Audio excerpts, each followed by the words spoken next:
I never imagined that the quiet piece of land I bought decades ago would turn into the biggest scandal our county had ever seen. Back then, it was just a patch of forest wrapped around a lake, with a small, rocky island sitting a few hundred feet from shore. Over time, people stopped caring about the lake, the town got busier, and the island became something only I truly remembered. But I never forgot the moment I held the original deed in my hands, the one that clearly named me the sole owner of the island, its shoreline, and even the water rights around it.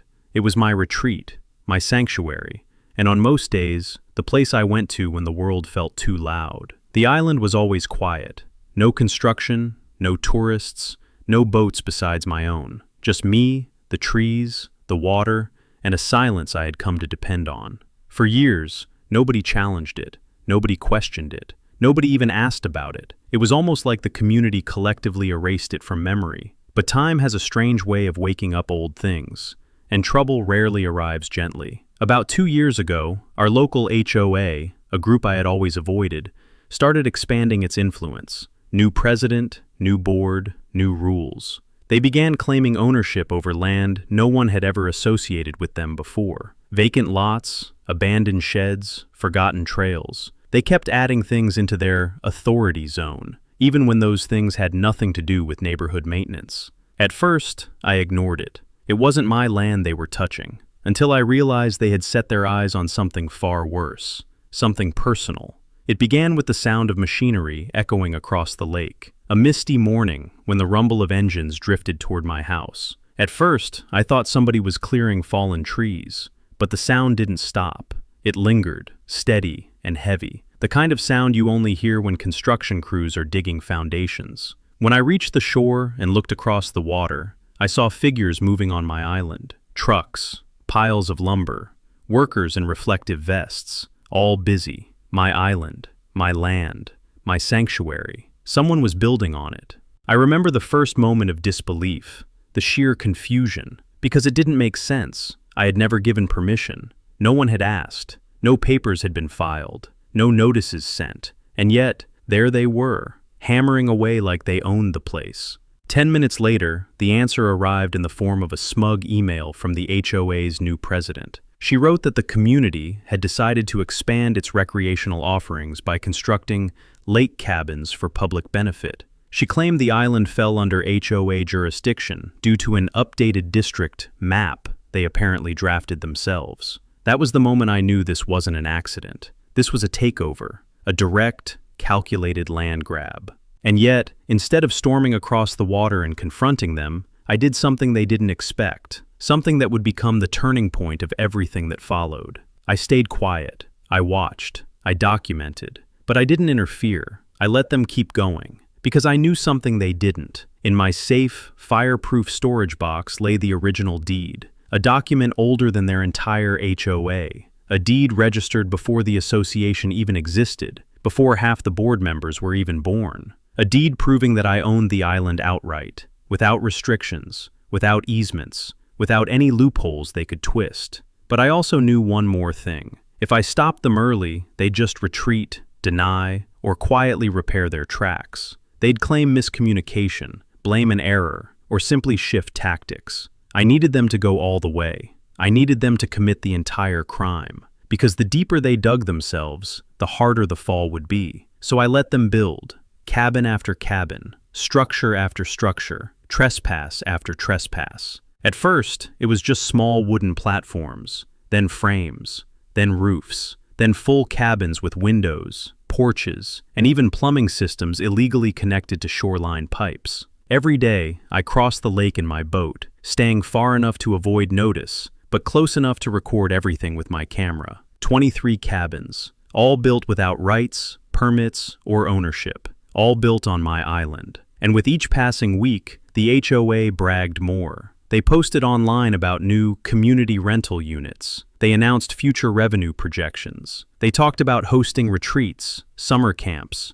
weddings, all on land that wasn't even theirs. Their arrogance became my strongest weapon. But the true storm didn't hit until 8 months later, when the HOA took things one step further and made the biggest mistake of all. They filed a legal motion claiming ownership of the island through implied jurisdiction. The moment I received that notice, I knew the final stage of their downfall had begun, and I knew it was time to prepare my evidence. Before I continue the story, if you're still watching this, let me know where you're watching from. Hit the like button, and subscribe for more crazy long-form HOA stories like this. It helps the channel more than you think, and trust me, the next part of this story gets even wilder. Because this was the moment I realized the HOA wasn't just trespassing. They were trying to legally steal everything. And I was about to let them walk into a courtroom completely unprepared for what I was carrying in my briefcase. The original deed. The weapon they never saw coming. The moment the HOA filed that legal claim, everything shifted. Their confidence grew louder, bolder, almost theatrical. They started acting like the island already belonged to them, as if the court was just a formality. I watched the board members parade around the lake with realtors, contractors, and investors, proudly explaining their development vision. They talked about expanding the cabins, adding docks, building a luxury lodge, and even clearing parts of the forest for a community gathering amphitheater. They spoke like pioneers, not trespassers. But that arrogance was exactly what I needed. The more they claimed, the harder they would fall. I spent the next weeks in quiet observation, documenting every detail. I captured their workers cutting trees without permits, transporting materials using unregistered boats, and installing generators that leaked oil into the shoreline. None of them checked ownership records. None of them consulted the county. They simply acted on the HOA president's word, as if she alone held the truth. And she encouraged that belief, repeating over and over that the island rightfully belonged to the community. Behind that confidence, though, I sensed greed. The president's behavior told me everything I needed to know. She was constantly meeting privately with the real estate developer she personally selected. She spent long afternoons on the island inspecting the cabins, calculating rental rates, and making notes with a level of excitement that didn't match a typical community project. She wasn't serving residents. She was building an empire for herself. I kept recording it all. Every visit, every contractor, every construction crew. And still, I said nothing. I let the chaos grow, because I knew what was coming next. The HOA soon began sending out promotional material to homeowners, describing the new cabins as a soon-to-open lakeside retreat. They used glossy photos and high-quality renderings. They talked about brand partnerships and exclusive booking rights. They even claimed that the island's value would directly benefit every homeowner in the community by lowering fees and generating passive income. But buried inside those flashy updates was something darker. They planned to raise HOA dues to fund an island infrastructure improvement phase. That meant pipes, septic systems, electrical lines, docks, and a whole network of trails. All of it to be paid by unsuspecting residents who still had no idea the land wasn't theirs to begin with. When the first wave of complaints started, it didn't come from me. It came from the homeowners. Many people questioned why their dues were suddenly increasing. Some asked for transparency. Others demanded financial breakdowns. But the HOA president silenced them by blaming legal technicalities and county requirements. She downplayed everything. Not a single homeowner knew the truth. The entire project had been built on stolen land. But I wasn't ready to reveal anything yet. Timing mattered. Mistakes needed to mature. Over the next several months, the HOA rushed to finish the cabins. Their pace increased until workers were present 7 days a week, pushing through rainstorms, freezing mornings, and late nights under floodlights. Each finished cabin represented another nail in their legal coffin. Every structure was another layer of liability they didn't realize they owed to me, and every step they took strengthened my case. I stored my evidence across multiple hard drives, printed duplicates, and even kept a set in a safety deposit box. I cataloged every date, every structure, every trespassing act, and every unauthorized alteration. By the time the last cabin was completed, my documentation filled 2 binders, a thumb drive, and an entire folder of video footage. Still, I said nothing. Eventually, the HOA president announced the grand opening date for their rentable cabins. She arranged a ceremony on the island, complete with ribbon cutting, photographers, and a catered lunch. Local newspapers were invited. Contractors lined up. The entire board appeared smiling, proud, ready to showcase what they'd illegally built. I stood on the shoreline during the event, camera recording from a distance. People waved at me, assuming I was just another homeowner admiring the new development. They didn't recognize the slow, cold satisfaction I felt as I watched their celebration unfold like a prelude to disaster. Because while they were cutting ribbons, I was preparing documents for something far bigger, the countersuit. I wasn't just defending my ownership. I was seeking damages, fines, environmental restoration costs, revenue restitution, and penalties for every single cabin they had built. My attorney said it could easily become one of the largest property violation cases in the county's history. The HOA, unaware of the storm forming over their heads, continued expanding their construction. They began installing wiring between cabins. They built a maintenance shed. They added a dock on the southern side of the island. It wasn't just overconfidence anymore. It was delusion. The turning point came when I received a second legal notice, this time declaring that the HOA was applying for a permit to pave a trail from the mainland to the island using a floating causeway system. They were planning a physical connection, a permanent structure linking land they didn't own to land they still didn't own. It was time. I contacted my attorney, finalized the countersuit, and completed the evidence package. We prepared for court. We organized the photos, the maps, the aerial shots, the time-stamped recordings, and the deed itself. When my attorney reviewed everything, he just shook his head slowly, almost in disbelief.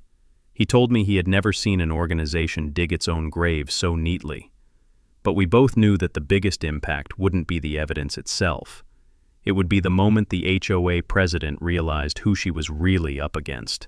She thought she was taking advantage of someone quiet, someone passive, someone detached. She never imagined the one man she ignored most would be the only person capable of dismantling everything she built. The court date was set. Their lawsuit against me was the opening move. My countersuit was the finishing blow. But the days leading up to the trial were the most interesting of all. The HOA continued behaving like everything was already theirs. The president posted video tours of the cabins, proudly walking through each one like she owned them. Meanwhile, homeowners grew more suspicious as rumors spread that something wasn't right. The increased dues, the secret meetings, the unexplained budget allocations. People started asking the kind of questions the board couldn't answer. The president tried to hold everything together with confidence, but her voice in the announcements carried a strange tension, like she was hiding something even she didn't fully understand yet.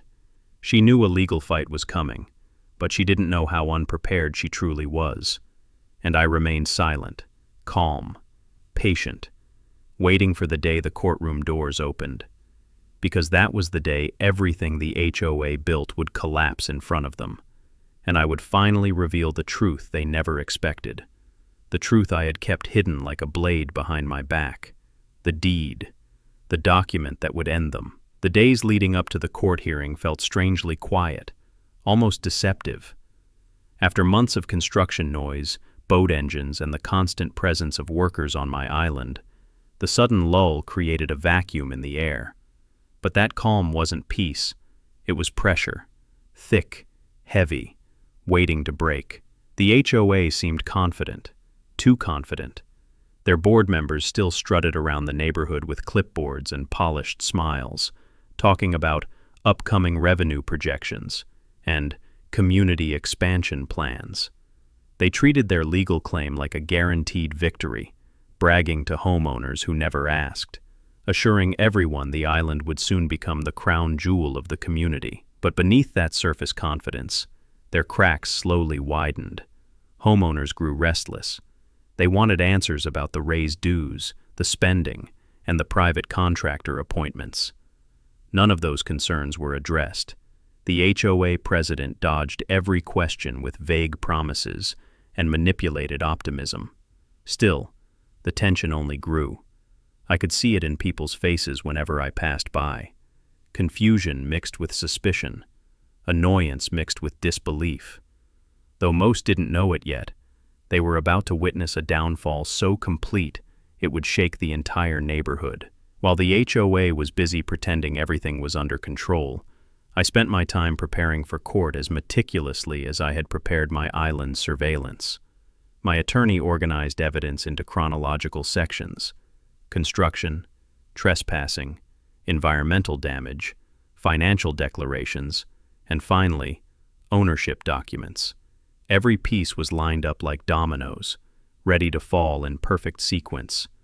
Nothing was rushed. Nothing was out of place. Everything was ready. From the moment the countersuit was filed, the HOA board reacted exactly as we expected: denial, dismissal, and blindness. They brushed off the countersuit as a desperate attempt to delay progress, believing their claim of implied jurisdiction would somehow override a decades-old deed. They assumed the court would see me as the unreasonable obstacle. They assumed the cabins were too far along to reverse. They assumed their board president's loud confidence translated into legal strength. They were wrong at every step. But the most revealing moment came during the week before trial. The HOA held a closed-door board meeting, one they tried to hide from the homeowners. I watched from a distance as board members arrived with stacks of papers, binders, and laptops. Their faces lacked the usual boldness. Their movements seemed sharper, faster, more nervous. Their confidence was cracking internally, even if they tried to maintain the illusion publicly.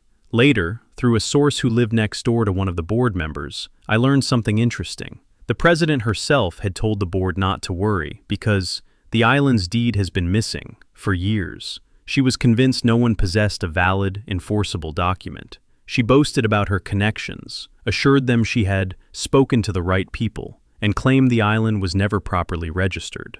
She had no idea I was sitting on the original deed, preserved and protected long before she ever entered HOA politics. Every lie she told would soon echo back at her. I spent the final night before the trial, reviewing everything quietly, alone in my living room. The deed lay on the table beside me, illuminated by a single lamp. Its texture was worn, the ink slightly faded, but the importance of its words felt heavier than ever. This wasn't just paper. This wasn't just ownership. This was history backing truth, ready to crush corruption. I didn't feel nervous. I felt ready. By the time morning arrived, the neighborhood was buzzing. People whispered in driveways. Some watched from porches. Others pretended not to care but lingered near windows anyway. For many, the trial was just another HOA dispute. For others, it was a looming catastrophe waiting to unfold. Rumors had already spread that something big was happening, but no one knew how big. The courthouse parking lot was already half full when I arrived. The HOA board showed up in matching outfits, coordinated, polished, trying to present a unified front.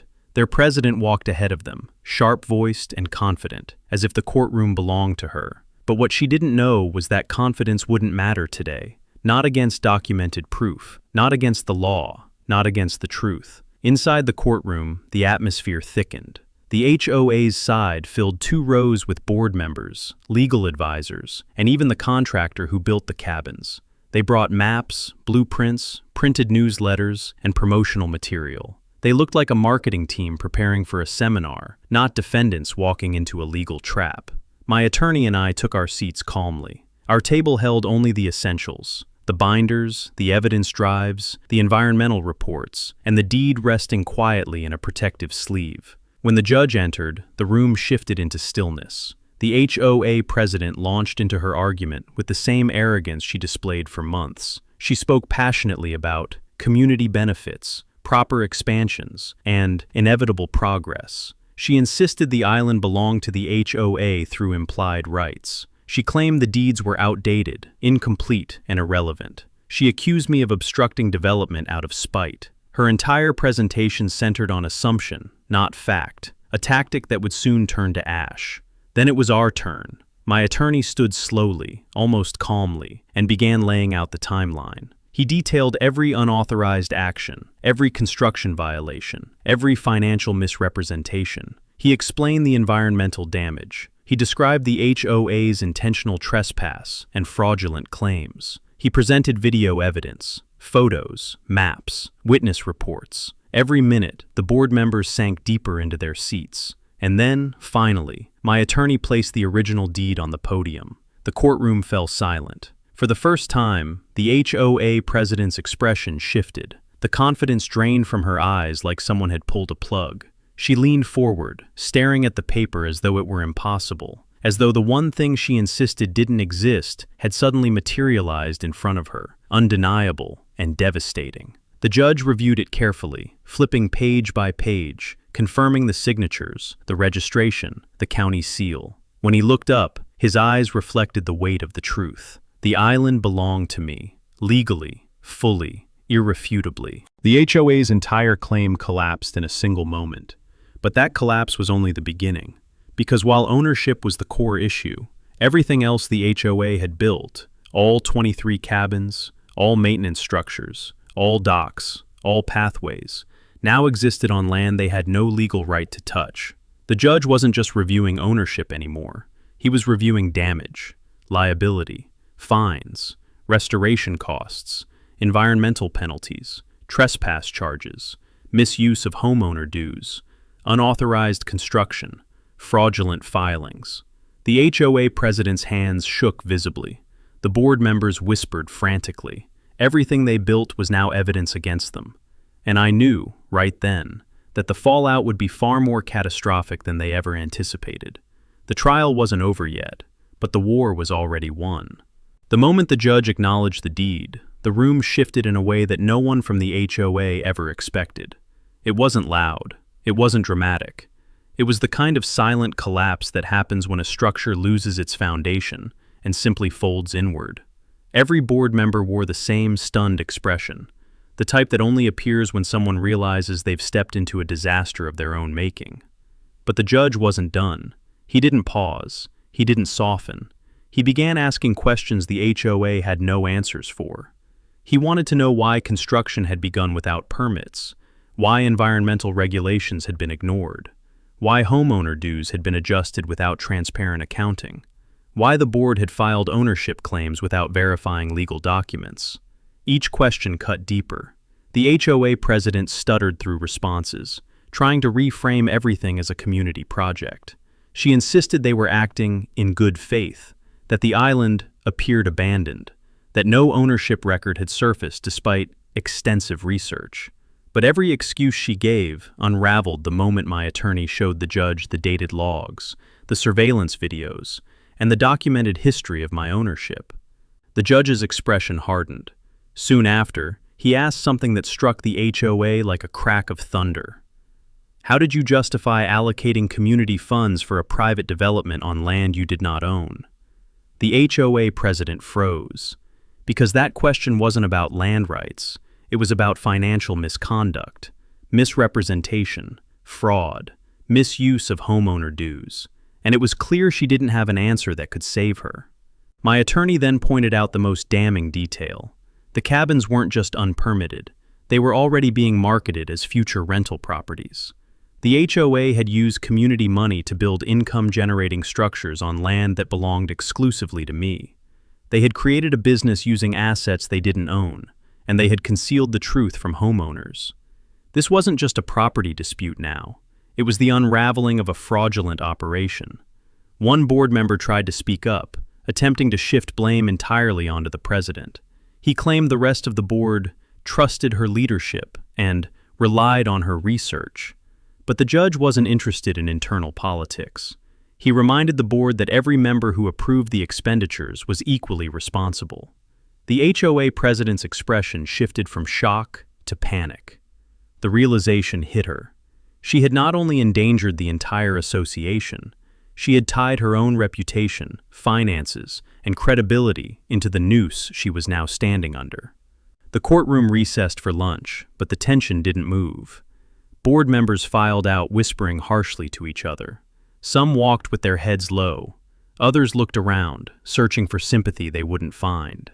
The president stayed behind for a moment, staring at the table in front of her, gripping her binder so tightly that her knuckles whitened. She looked like a person finally seeing the ruins of the empire she thought she had built. I stepped outside into the crisp air, feeling the weight of everything shifting in my favor.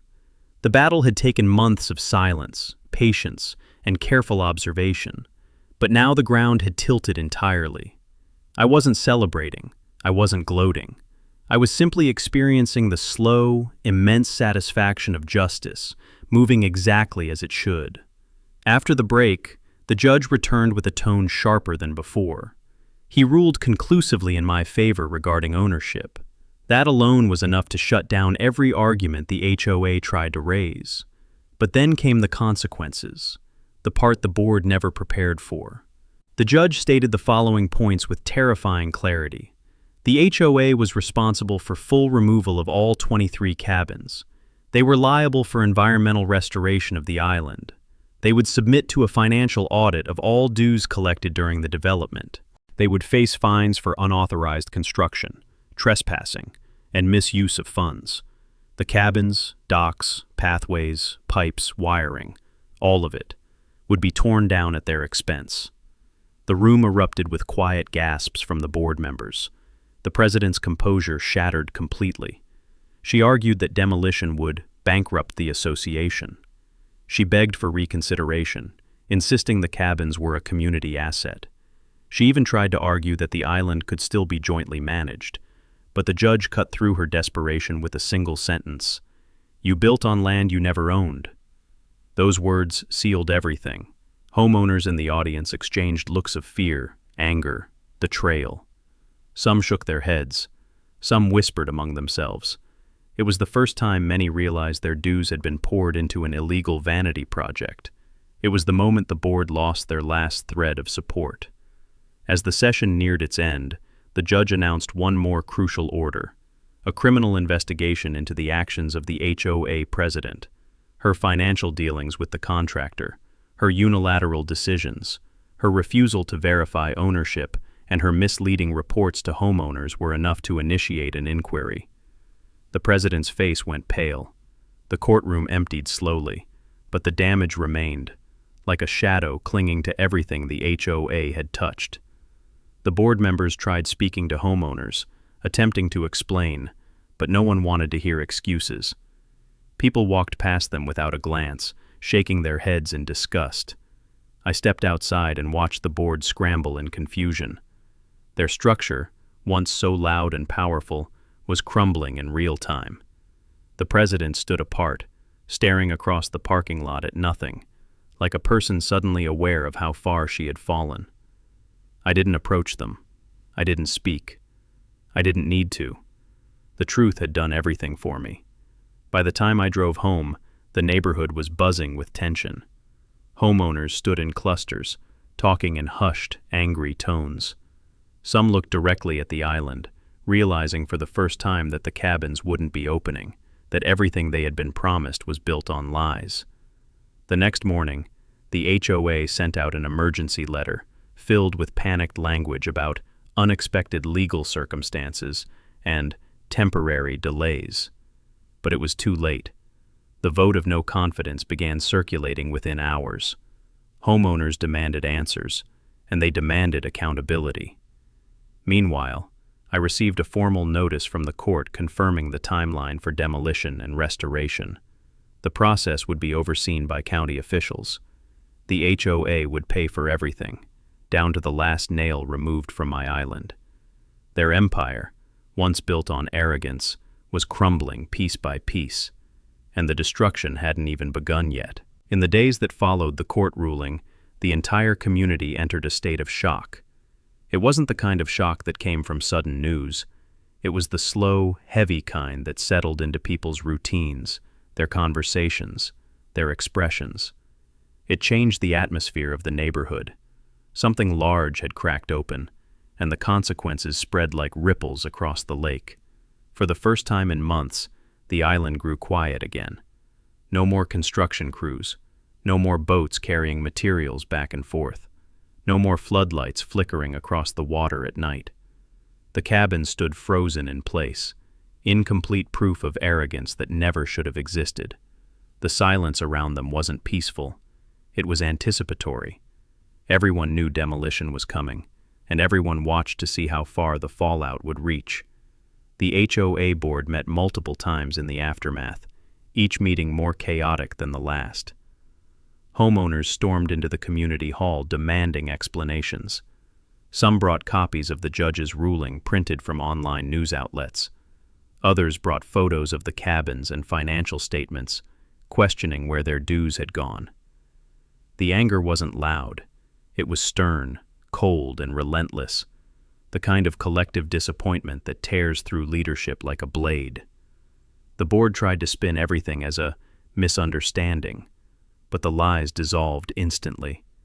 People wanted accountability. They wanted transparency. They wanted to know how an entire association could have poured tens of thousands of dollars into illegal construction and still believed it was justified. But the person they wanted answers from most, the president, had gone nearly silent. She avoided most public spaces. She skipped several meetings. She sent desperate, rambling emails trying to reassure residents while simultaneously denying full responsibility. Her attempts at control slipped through her fingers like water, and as homeowners began calling for a total board overhaul, she found herself increasingly isolated. Meanwhile, demolition crews began surveying the island. I watched from the shore as county officials took pictures of the structures one by one. They walked through the cabins, made notes about safety risks, documented environmental damage, and calculated costs. Their expressions revealed everything. This wasn't a simple task. Removing 24 unpermitted structures from a protected island would require manpower, time, and strict oversight. Every mistake the HOA had made translated into more work, more fines, and more money they didn't have. For me, this phase wasn't about revenge. It was about restoration. It was about returning the island to what it had always been, quiet, untouched, and mine. But there was a deeper part of me that appreciated the symbolism. The HOA had built their empire on stolen land, and now they would dismantle it, piece by piece, under supervision, paying for every hour the crews spent undoing their arrogance. Homeowners gathered along the shoreline as survey markers went up. Some expressed disbelief at how big the cabins were. Others whispered about the president's decisions. Some simply stared in silence, taking in the reality of the collapse they now found themselves financially tied to. Because no matter how they felt about me, or the island, or the HOA itself, they were now part of a financial disaster created by people they trusted, and the anger grew. By the end of the week, the president was forced to call a mandatory town meeting. The room overflowed with residents, some standing shoulder to shoulder against the back wall. Their frustration simmered beneath a thin layer of civility. As she stepped up to the podium, her voice lacked its former power. She tried to speak with authority, but every sentence trembled around the edges. She talked about unexpected legal obstacles, misinterpreted land records, and good faith efforts. But the crowd didn't respond with sympathy. They responded with questions, sharp, direct, unrelenting questions she wasn't prepared to answer. Why were dues raised without proper voting? Why were private contractors hired without bids? Why wasn't the ownership of the island verified before construction? Why did she assure the board the deed didn't exist? Why was the project advertised publicly before confirming legality? Why did she personally communicate with the developer outside of documented meetings? Her responses grew weaker with each question. She shifted blame to county offices, to old filing systems, to outdated maps, to community expectations, and even to the homeowners themselves. But none of it landed. None of it made sense. None of it matched the truth. At one point, a homeowner stood up and held a printed photo of the deed from a news report. The room fell completely silent, the kind of silence that consumes everything else. The homeowner simply asked one question. Why did you tell us it didn't exist? The president didn't answer. She couldn't. People murmured. Heads shook. The trust she relied on for power was gone, replaced by disbelief and anger. And with that, the vote of removal began circulating. It took only minutes for dozens of signatures to appear. The board members watched helplessly as their own community turned against them. Not long after, the HOA announced the president's voluntary resignation, framed politely to save face, but everyone knew she hadn't stepped down willingly. She had been cornered out, stripped of authority, and left to face the consequences alone. The criminal investigation, meanwhile, continued quietly in the background. Detectives reviewed financial transfers, private emails, and months of internal documents. Contractors were interviewed. Board members provided statements.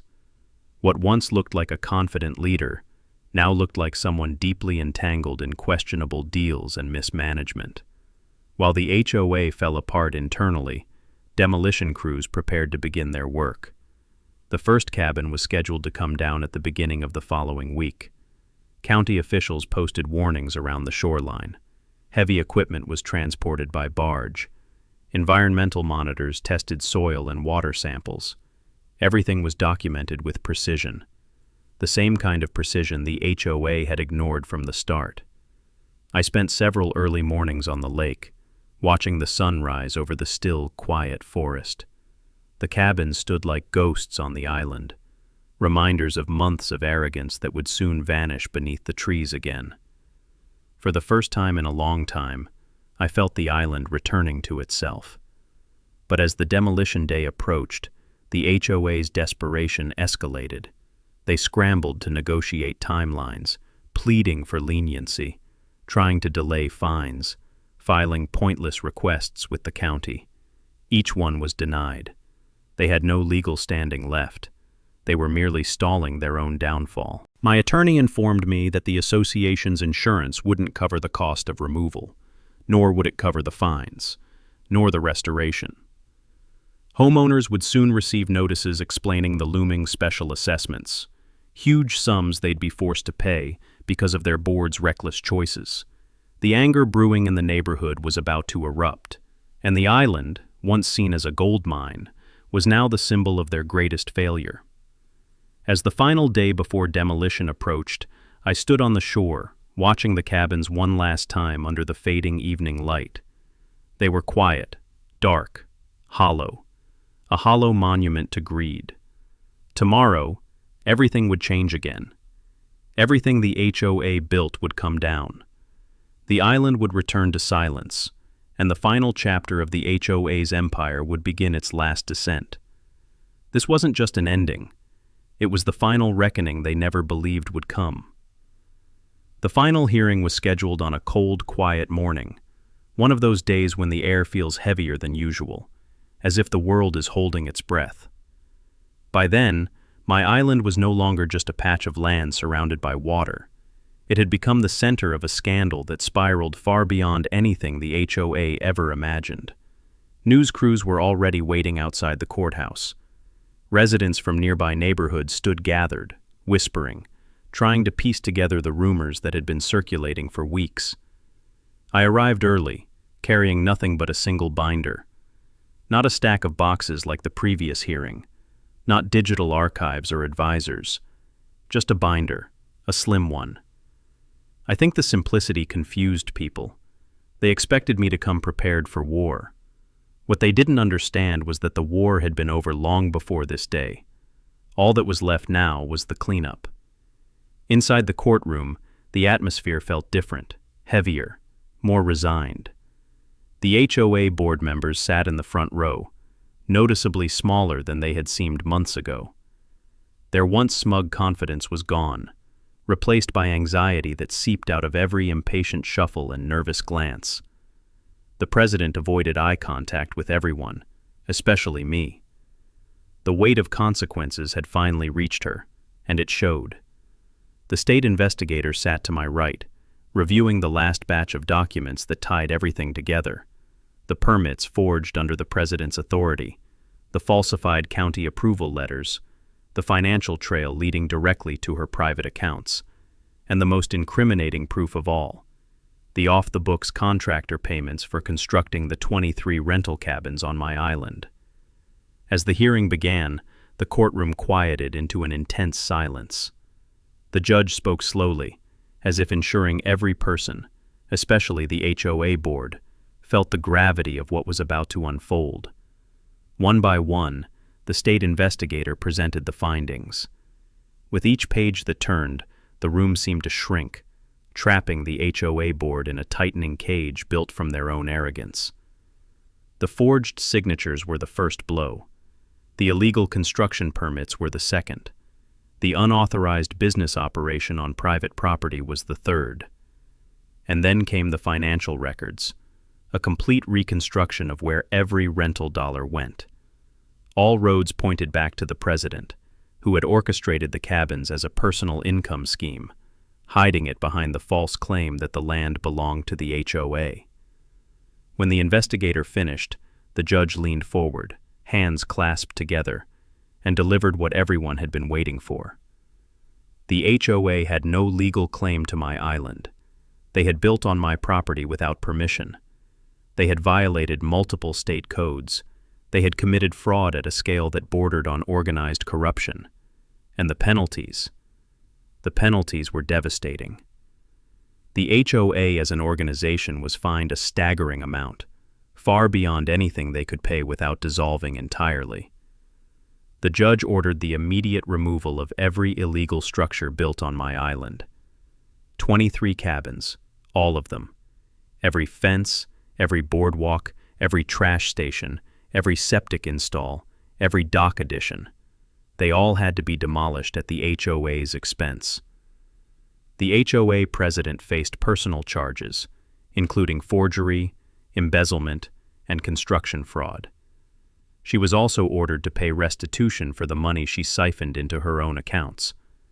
The board members who assisted her or looked the other way were permanently banned from serving on any residential governance committees in the future. The room didn't erupt. It didn't roar. It didn't shift into chaos. It simply froze, because the punishment was so heavy, so complete, that silence was the only reaction possible. I sat still, absorbing the moment. Not because I doubted the outcome, but because of how surreal it all felt after months of watching them escalate, deny, threaten, and lie, all while holding the original deed in my hands the entire time. After the hearing, the demolition timeline was set almost immediately. Contractors working for the county arrived at my dock within days. Heavy equipment was ferried over. For weeks, I watched from the mainland as machines tore through structures the HOA had poured so much stolen money into. The cabins fell, one by one. The pathways were ripped out. The rental signs were removed. The docks they added without permits were dismantled, plank by plank. The island slowly returned to the quiet, untouched state it had lived in for decades. Grass regrew, soil settled, birds returned. The sound of machinery faded, replaced once again by nothing more than the wind moving through the trees. But the cleanup wasn't the only aftermath. The HOA dissolved shortly after the fines were issued.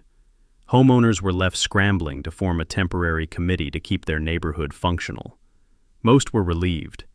They had suspected for years that something was wrong, but never had proof. Now they knew what had been happening behind the scenes, how dues were misused, how funds were redirected, and how their president had weaponized her authority for personal gain. Months later, when everything was over, I returned to the island alone. I walked the shoreline slowly, breathing in the air that had always belonged to me, untouched by the chaos of the last year. I thought about how easily this entire ordeal could have gone differently. How quickly things would have turned into a shouting match, a property dispute, a physical confrontation, if I hadn't chosen patience. But patience was the trap. It was the quiet snare that tightened around the HOA until they hung themselves with their own decisions. They built everything illegally. They invested money illegally. They put their signatures on documents that never should have existed. And they did it all while believing they were untouchable. Waiting wasn't weakness. It was precision. I stood on the highest part of the island and looked out across the water. For the first time in a long time, the horizon felt wide again. Calm. Mine. The island carried scars now, patches of earth where cabins once stood, empty spaces where structures had been. But scars heal. Land recovers, and so do people, This entire experience changed the neighborhood forever. It changed the way people viewed authority, the way they questioned leadership, the way they understood property rights. It exposed the truth, that corruption doesn't always start with greed. It often starts with the belief that no one is watching. And in this case, someone was watching. Patiently, quietly, carefully. As I stepped back onto my boat to leave the island behind for the day, I felt no triumph, no thrill of victory, no satisfaction in the destruction the HOA had brought upon itself. Only closure and peace, the kind you earn through endurance, not aggression, the kind that arrives when truth finally settles into its rightful place. The island remained exactly what it had always been, mine, untouched, and finally, free from the shadow of a corrupt HOA that tried to claim it.